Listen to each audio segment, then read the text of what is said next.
emphasize the importance of one tool in particular that is indispensable to our efforts to combat threats posed by foreign adversaries, one that will expire in just a few short weeks if Congress does not act, and that is FISA's 702 authorities for the FBI. And the expiration of our 702 authorities would be devastating to the FBI's ability to protect Americans from those threats. Stripping the FBI of its 702 authorities would be a form of unilateral disarmament.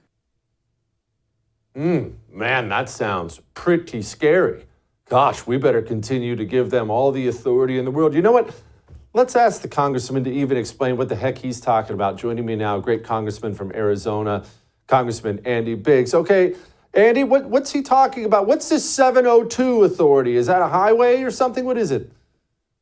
Section 702 is part of the Foreign Intelligence Surveillance Act, and it gives authority to the federal police and surveillance apparatus, think about this, to actually surveil foreign people in foreign countries. And nobody's talking about that. If you want to surveil people and have access to their data, communications data of a foreign person in a foreign country, have at it. But what they've done, though, is they've abused that same authority, because when you do that, inevitably you're going to catch up a U.S. citizen.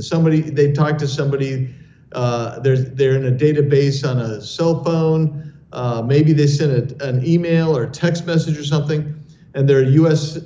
citizen.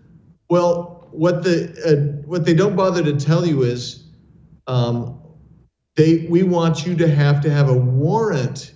Why? Because the FBI has done this literally millions of times, accessed U.S. persons' communications data that they have seen in this foreign database, whatever foreign database of some foreign person as a target.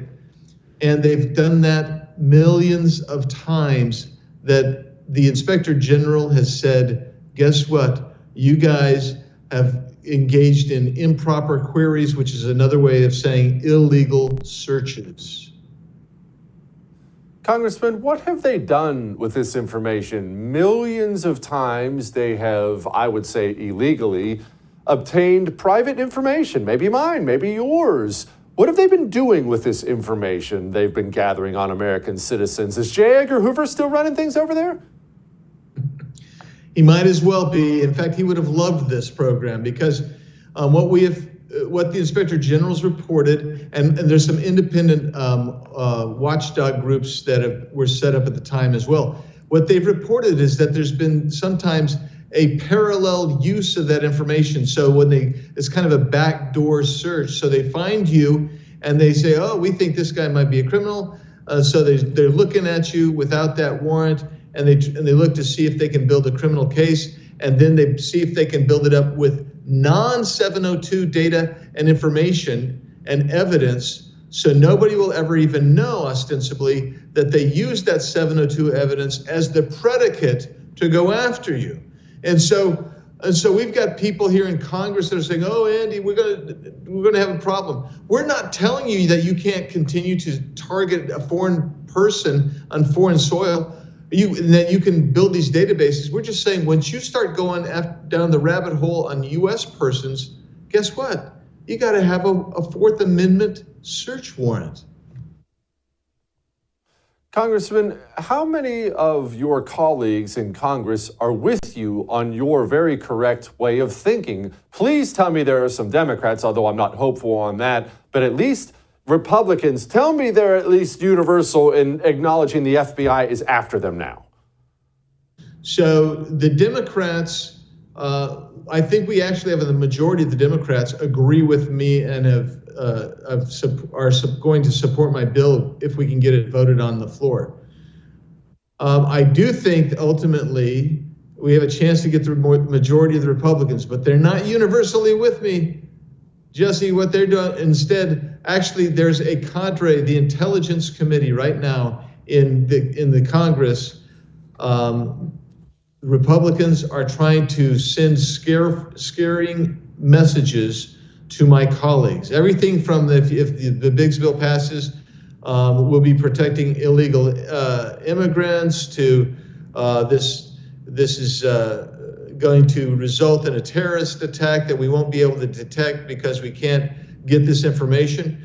And the problem is it's not even accurate. I mean, my bill actually, Jesse, it kind of mirrors normal Fourth Amendment law, which says basically you got to get a warrant.